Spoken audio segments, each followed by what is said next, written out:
Merci à toutes et à tous de suivre le programme du soir sur New World Info, le décryptage de l'actualité. Pour commencer, on va au Sénégal avec cette interrogation dans la perspective de la candidature à la présidentielle 2019. Pourquoi Tidjane Gadio jette l'éponge? On évoque le sujet avec Mamadou Diouf, notre éditorialiste. Bonsoir Mamadou Diouf. Bonsoir Samuel. En effet, c'est à travers un communiqué que le bureau politique du parti de Cheikh Tidjane Gadio a annoncé qu'après avoir écouté les contributions et propositions des structures affiliées et a adopté sans réserve le rapport du président du parti et les recommandations y contenues et décide de nouer une alliance avec le candidat Macky Sall et sa coalition. D'abord, est-ce la première fois qu'une telle chose arrive, qu'on voit un candidat qui, à quelques mois de la présidentielle, décide soudainement de soutenir un autre?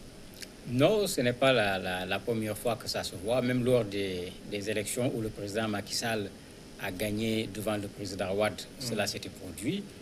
Actuellement, c'est en train également de se produire avec des raisons qui sont différentes. On a vu des candidats comme Maître Mame Adama Gueye, qui était plutôt de la société civile, qui a jeté l'éponge. Il a donné ses arguments en disant qu'il veut surtout travailler pour un processus électoral qui va être bien solide pour que les élections soient transparentes. Mais à l'analyse, il y a une chose qui est là. Le parrainage est en train de jouer son rôle au niveau de certains candidats. Parce que pour collectionner les 60 000 signatures, et il faut le collecter au niveau du territoire national, beaucoup de ces candidats ont un personnage emblématique, mais il n'y a pas une machine électorale derrière la personne. Alors que une élection présidentielle, c'est également cette machine qui va permettre aux candidats de pouvoir gagner. Certainement, certains, quand ils ont testé le terrain avec la question des signatures pour les parrainages, se sont rendus compte que le terrain est difficile. Pour l'ancien ministre Tidjane Gadio, je me dis qu'il y a d'autres raisons certainement au-delà de la question du parrainage. Justement, est-ce que lui, son désistement au profit de Macky Sall est surprenant?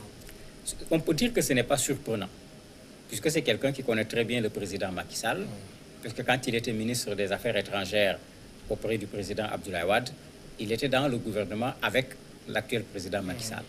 Donc c'est des gens qui ont eu à travailler ensemble pendant à peu près 9 ans, puisqu'il a été ministre des Affaires étrangères du Sénégal pendant 9 ans.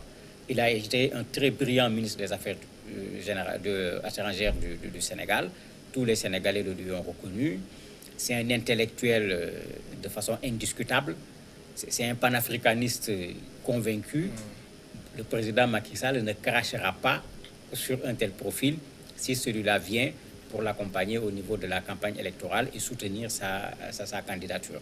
Donc il n'y a pas de surprise en tant que tel. L'autre élément qui fait qu'il n'y a pas de surprise, il ne faut pas qu'on oublie qu'il sort des griffes actuellement de la justice américaine, où on l'avait accusé de corruption en relation avec le Tchad et un autre ressortissant chinois. Le Sénégal, malgré sa petitesse quand même, ne laisse jamais ses ressortissants dans des difficultés à l'étranger. Et le président lui-même s'était impliqué pour faire en sorte qu'il puisse avoir un procès de façon juste. Et certainement, cela doit avoir joué également, pas seulement sur le fait qu'il ait renoncé à être candidat, mais sur le fait qu'il ait accepté de vouloir soutenir la candidature du président Macky Sall. Un autre élément qui peut jouer, on a beau ne pas aimer le président Macky Sall, il a un programme, il a un bilan. Il a terminé avec l'aéroport de Diass, il est en train de terminer avec l'autoroute Ila Touba, il est en train de créer une nouvelle ville au niveau de Diamniadio, etc. Il y a quand même quelque chose qui est là, qui puisse faire qu'ils puissent être d'accord avec ce personnage et qu'ils se mettent ensemble pour que le Sénégal gagne.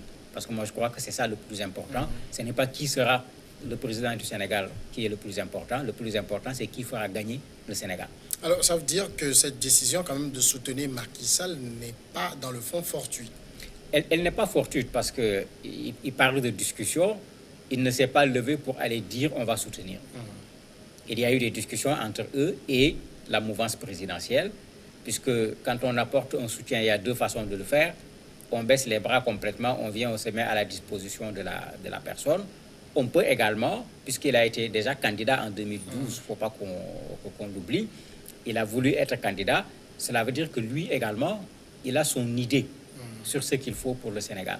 Généralement, ce genre de personnes, ils prennent la peine de discuter pour demander à ce que, d'ici la prochaine campagne électorale, que dans ce que le président Macky Sall veut faire pour le Sénégal, qu'il accepte d'intégrer une partie de ses idées par rapport à ce que lui, il veut pour le Sénégal.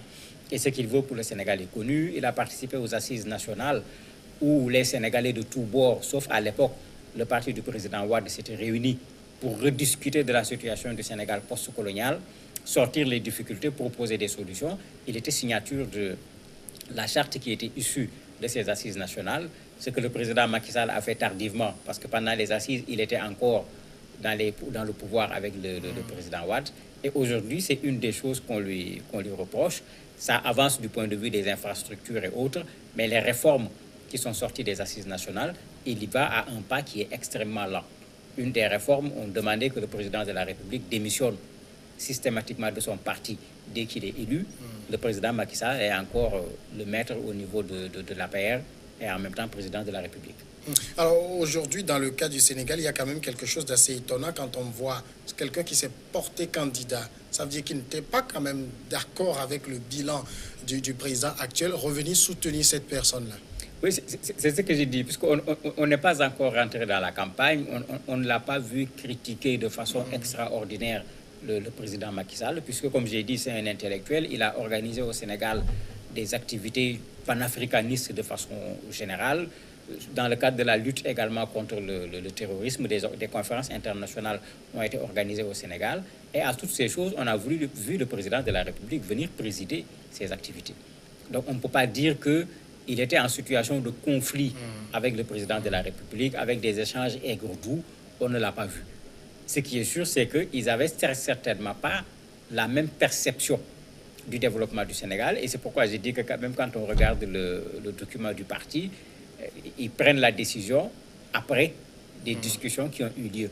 Certainement, ils ont dû voir comment faire en sorte que certains éléments qui leur sont chers au niveau du parti soient pris en compte par le président actuel. Je ne crois pas que ce soit un soutien où on est venu se donner les pieds, les mains liés. Ça ne ressemblerait pas à Cheikh Tidiane Gadio.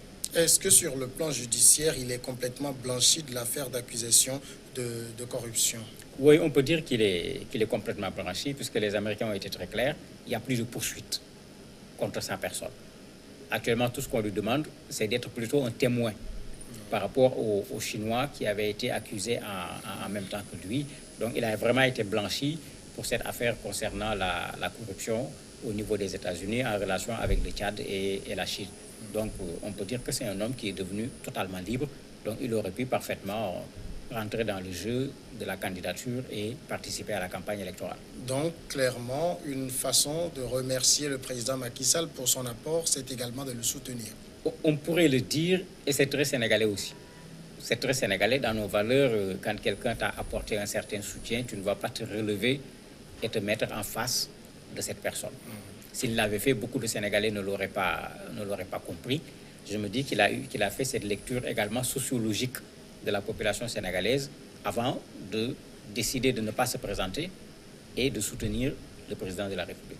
Alors, du coup, au niveau de la question même du parrainage, c'est un appui fort pour le président pour pouvoir rassembler, lui, le nombre de signatures nécessaires. Bien sûr, puisque le parti, dans son communiqué, le précise également, on demande aux membres du parti, à travers tout le pays, de participer à cette collecte de signatures pour le parrainage du président Macky Sall.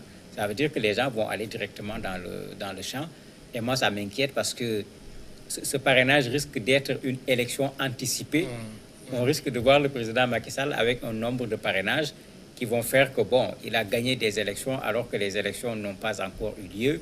Il y a peut-être quelque chose à revoir dans la loi pour que le parrainage ne concerne que la justice, parce qu'il n'est pas le seul à avoir rejoint le président de la République. Bon nombre de mouvements, d'individus sont allés le rejoindre. Tout le monde est en train de collecter des signatures. Ça fait qu'au résultat, le nombre de signatures que le président de la République va avoir par rapport au nombre de signatures des autres candidats vont déjà donner une idée sur le résultat des élections présidentielles de février. Et sur le terrain, est-ce qu'il est déjà tellement difficile pour les uns et les autres d'avoir ces parrainages? Pas trop difficile, parce que le Sénégalais, même quand il n'est pas dans un parti, même quand il ne risque pas de voter pour une personne, les Sénégalais aiment, comme on le dit, ceux qui mouillent le maillot.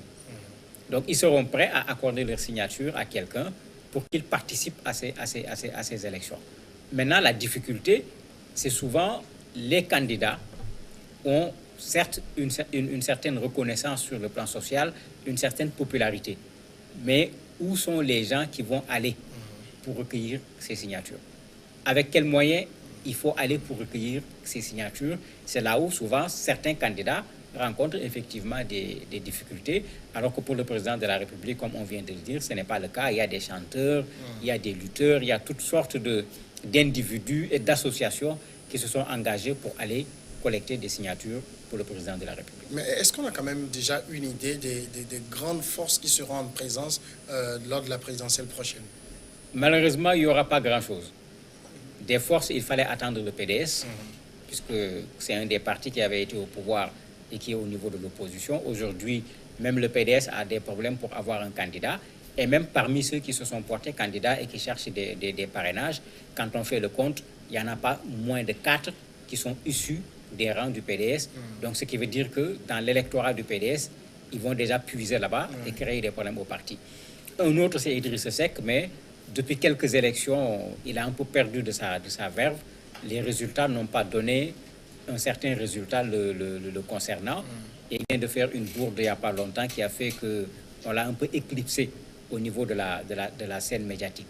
À part ces ténors, il n'y a pratiquement pas grand-chose. Il y a le jeune Sonko qui est là, mais qui vient d'arriver, qui vient de créer son parti. Il y a certes des mouvements qui le soutiennent, mais comme on le dit tout le temps, la machine, à mon avis, ne sera pas suffisante pour faire face à la machine du président de la République. Mamadou Diouf, merci d'avoir répondu à nos questions. C'est moi qui vous remercie. La pause tout de suite et après l'invité.